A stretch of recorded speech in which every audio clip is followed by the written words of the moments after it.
So this is day 7 of 100 Haryana HCS की हम preparation कर रहे हैं।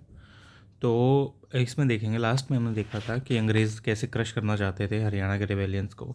अब इसमें देखेंगे जैसे आपकी शुरुआत में क्या थी, कुछ डिफ़िकल्टी थी अटेंड करने के लिए असिस्टेंस प्रोसीडिंग, बट द भिवानी देव चेक दम मैनुअली। तो ये सारी चीज़ क्या थी, आपके जैसे अंग्रेज़ हैं यहाँ पे आते थे, अंग्रेज़ क्या करते थे, अपनी सेनाएं भेजते थे और जो क्रांतिकारी हैं उनको मारने की कोशिश करते थे, या मार भी दिया था बहुत सारे लोगों को।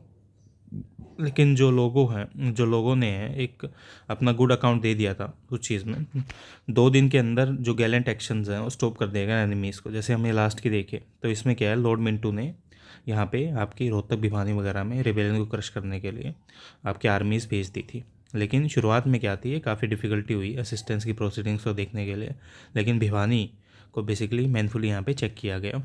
जो लोगों ने एक अच्छा अकाउंट दिया इस चीज़ का, और 2 दिन के अंदर जो गैलेंट एक्शंस हैं वो बेसिकली आपका किया गया और एनिमी को रोका गया जो आपके आर्मी आ रही थी। थर्ड डे पे वो मेंटेन नहीं कर पाए अपनी पोजीशन और रिट्रेटेड किया टाउन को। बेसिकली अपनी पोजीशन को मेंटेन नहीं कर पाए और टाउन को छोड़ के वो चले गए। जो ब्रिटिश फोर्सेस थे वो इक्विप थी हैवी आर्टलरी से, जो ब्रीच करते थे वॉल्स ऑफ टाउन को। बेसिकली उनके पास हथियार गोला था, तो जो टाउन की वॉल्स हैं उनको वो जल्दी से तोड़ सकते थे। जो एक स्ट्रगल है वो इंश्योर किया गया लोगों के साथ, और जो पीपल जो भिवानी हैं, वो जो लोग हैं भिवानी के, वो करेज के साथ लड़े और ड्रिवन बैक किया और फॉलो किया बेसिकली अपने फोर्ट्स में। हैवी लॉसेस हुए इनको, स्पेशली इंडियन साइड पे जो सफ़र करते हैं आपके 1000 से ज़्यादा लोग यहाँ पे मारे गए, क्योंकि आर्टिलरी थी नहीं, उनके पास हैवी आर्टिलरी थी और उससे वो कर रहे थे, तो अपने आप ही मारे जाएंगे। ब्रिटिश साइड्स पे कर्नल बुल और दूसरे 18 अदर्स वर किल्ड, बेसिकली 18 और लोग मारे गए कर्नल के साथ साथ, और 120 जख्मी हुई। जो बैटल था वो आपका यहाँ पे लड़ा गया ब्रिटिश कंट्रोल में without any stiff positions. Basically किसी पोजीशंस के बिना बैटल यहाँ पे आपका युद्ध पूरी वीरता के साथ लड़ा गया। कन्फ्रंटेशन था ब्रिटिश का with the chief of Chachuril state. तो जो ब्रिटिश है कंट्रोल करते थे दिल्ली की टेरिटरी को 1809 से 1810 में, और जो आपका जो ओपोजिशन था वो कम्प्लीटली सब्सिडाइज था यहाँ पे, ठीक है। ओपोजिशन उसको बेसिकली यहाँ पे बिल्कुल ही ये दबा के रखते थे। जो अलग अलग फैक्टर्स थे वो एंक्रोज करते थे एंटोगोजेंस को, रूलर्स को, और इस हिसाब से इनको रूल किया जाता था, ठीक है। अलग अलग फोर्सेस के हिसाब से देखते थे। जो बुंगालिया सिंह हैं, chief of Chachroli state, died in 1809। जो बुंगालिया सिंह हैं, जो चीफ था आपका चचरोली स्टेट का, वो मारा गया 1809 में। और उसको basically male issue, he did not have any male issue, उसको बेसिकली कोई पुरुष अधिकारी उसका था नहीं। मतलब टेक्निकली क्या है कि उसका कोई बेटा वगैरह था नहीं, तो वो वहाँ पे किसको अपॉइंट करता। जो चीफ ऑफ कलीसिया है उसने ऑक्यूपाइड किया चचरोली को, और जो डेविड ओचरलोनी है उसने अपोज किया इस एक्शंस को, डिमांड किया इमीडिएट विड्रॉवल। जो स्टेट है आपका वो रानी राम कौर को दिया गया, और जो विडो थी आपकी बुंगालिया सिंह की, उस चीज़ से ये देखा गया। जो ओटरलोनी है वो उससे थ्रेटन करती है कि लॉन्च करने के लिए अटैक को किस हिसाब से बेसिकली देखा जाए जिससे अटैक को लॉन्च किया जा सके, वो चीज़ भी यहाँ पे देखी गई। कॉन्स्टेंटली जो जोत सिंह था उसने विड्रॉ की फोर्सेस 1810 में, और जो जोत सिंह था उसने बेसिकली अपनी रिटेन नहीं की थी पोजीशन, और उसको यहाँ से जाना पड़ा। जो चिचरोली स्टेट्स हैं एनेक्सर किया गया ब्रिटिश टेरिटरीज़ को, और उसी हिसाब से इस चीज़ को पूरी तरह ख़त्म कर दिया गया। जो इंटरफेरेंस थी ब्रिटिशर्स की इंटरनल अफेयर्स ऑफ जिंद में, वो भी यहाँ पे देखी गई। जैसे राजा भाग सिंह था जिंद के, वो सफ़र करते हैं पैरालिसिस अटैक से मार्च 1813 में। जो अनफिट हैं रन करने के लिए अफेयर ऑफ स्टेट। जो अलाइंग चीफ हैं, बेसिकली जो चीफ यहाँ पे अपॉइंट किया गया था उनको अपॉइंट किया गया प्रिंस प्रताप सिंह को, और जो एबल और वाइजस थे पूरे बेसिकली उनके सारे बेटों में, और ये रिजेंट था कि ये अपने हिसाब से अच्छा काम करेंगे। ब्रिटिश एजेंट फेवर करते थे रूल ऑफ प्रीमोगेरिटन and incline toward the selection of Alderson.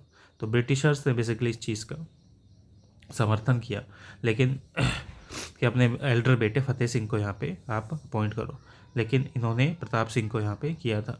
जो ड्राफ्ट था अलाइंग चीफ का वो सेंड किया गया resident at Delhi further transmission के लिए गवर्नमेंट ऑफ इंडिया को। जो ब्रिटिश गवर्नमेंट थी वो डिक्लेयर करती है प्रताप सिंह ऐसे इनकम्पिटेंट फॉर द सक्सेशन, क्योंकि उनके हिसाब से तो बड़ा बेटा होना चाहिए। जो ब्रिटिश गवर्नमेंट है उन्होंने anti British bearing of the Prince, वो जानते थे कि बेसिकली ये जो बंदा है ना, ये जिसको हमने यहाँ पे रखा है, इसको अपॉइंट करना चाहता है राजा, ये क्या है, ब्रिटिशर्स के खिलाफ है। और जो रानी सोबराई है, the mother of third son, Mehtab Singh appointed as a regent. और इसी के रिजल्ट में जो रानी सोबराई है, मदर ऑफ थर्ड सन, उसको अपॉइंट किया गया, मेहताब सिंह को अपॉइंट किया गया एज अ रीजेंट इन 1814। जो प्रिंस प्रताप सिंह है उसको स्टैंडर्ड ऑफ रिवोल्ट के हिसाब से रेज़ किया गया आपके जून 23 1814 तक। और जो पॉपुलर फिगर वो बन गया था, जो स्टेट फोर्सेस हैं वो उन्होंने भी यहाँ पे रिवोल्ट किया और ज्वाइन किया उसी चीज़ को बेसिकली उसके साथ। उसकी हेल्प से उन्हें ऑक्युपाइड किया जीन फोर्ट को 23 अगस्त 1814 में। और बेसिकली रानी शोभावर्ती को बेसिकली तलवार उसके मतलब रख दी। और जो उसके एडवाइज़र थे Munshi Jaishri Ram, commander of fort और दूसरे, वो चीज़ बेसिकली वहाँ पे आपकी हटाई गई। अब जो अलार्म्ड था, इसने ब्रिटिश अथॉरिटीज़ को ये किया कि जो ब्रिटिश रेजिडेंट है दिल्ली में, वो अपनी फोर्सेस भेजेगा प्रताप सिंह के अगेंस्ट। और जो प्रिंस था वो देख रहा था कि जो unable to give the fight to his forces, उसको पता था कि अंग्रेज़ी फोर्सेस से लड़ा नहीं जा सकता, तो उसने रिटायर किया। आपकी रिलेटिवली स्ट्रॉन्ग पोजीशन है बलान वाली, जो बलान वाली थी आपकी, वहाँ पे उसने एक काफ़ी आपकी स्ट्रॉन्ग पोजीशन ली जंगली इलाकों में एक कबीले की तरफ, और जो आपका भटिंडा की तरफ ये चीज़ें थी। प्रताप सिंह ने फुल्ला सिंह के साथ था नदपुरा पोकवाल में, जो बेसिकली 2 महीनों के लिए था, और परसुएड किया उसको बनावली में एक्टिवली, उसने बेसिकली उसको सलाह दी किस हिसाब से चीज़ें यहाँ पे करनी है। जो ब्रिटिशर्स हैं उनको ये पता था कि फुल्ला सिंह क्रॉस कर गया सतलुज को, और वो डायरेक्ट हो रहा है नाभा और मलेर कोटला रूलर्स की तरफ उनको अटैक करने के लिए। ठीक है, तो बलानवाली क्या था, उसी टाइम पे इन्वेस्टेड किया गया था पटियाला ट्रूप्स के द्वारा, एंड जो प्रिपेयर था सरेंडर करने के लिए, वो ऑलमोस्ट प्रिपेयर थे सरेंडर करने के लिए। जो डिफेंडर्स थे बेसिकली फुल्ला सिंह के, वो अप्रोच यहाँ पे कर रहे हैं, उनको पता चल गया था। और इसी टाइम पे ये नेगोशिएशन प्रताप सिंह के साथ आपकी एडवांस में की गई, और कुछ लोगों को वहाँ से भगाया गया फोर्ट के बाहर से ही। ये चीज़ें देखकर जो पटियाला ट्रूप्स थे उन्होंने मार्च किया इंटरप्ट करने के लिए फुला सिंह को, जो unable to relieve the fort, और जो रिटायर्ड किया आपके सतलुज के हिसाब से, किस हिसाब से बेसिकली यहाँ पे देखी जाती है पटियाला ट्रूप्स ने वही देखा। जो ब्रिटिश है वो डायरेक्ट करते हैं नाभा और कैथल चीफ्स को हेल्प करने के लिए पटियाला ट्रूप्स को। जो बलान वाली है वो सरेंडर किया गया और प्रताप सिंह को प्रिजन में लिया गया जनवरी 28 1805 को। वो बेसिकली मेयरली प्लेस किया गया उसको नॉमिनल रिस्टेंट्स के हिसाब से, और वो बेसिकली आपका लाहौर भाग गया। इसी चीज़ में जो आपकी शेल्टर थे राजा रंजीत सिंह से, वो चीज़ यहाँ पे देखी जाए या नहीं। महाराजा रंजीत सिंह ने रिफ्यूज़ किया असाइलम लेने से प्रताप सिंह का, और उसको ब्रिटिश जो वहाँ पे प्लेस किया गया था कंफाइनमेंट में दिल्ली के, वो बेसिकली 1816 में वहाँ पे मारा गया। और यही चीज़ यहाँ पे देखी गई कि कैसे इस चीज़ को यहाँ पे देख के ठीक किया जा सकता है। तो मिलता है नेक्स्ट वीडियो में।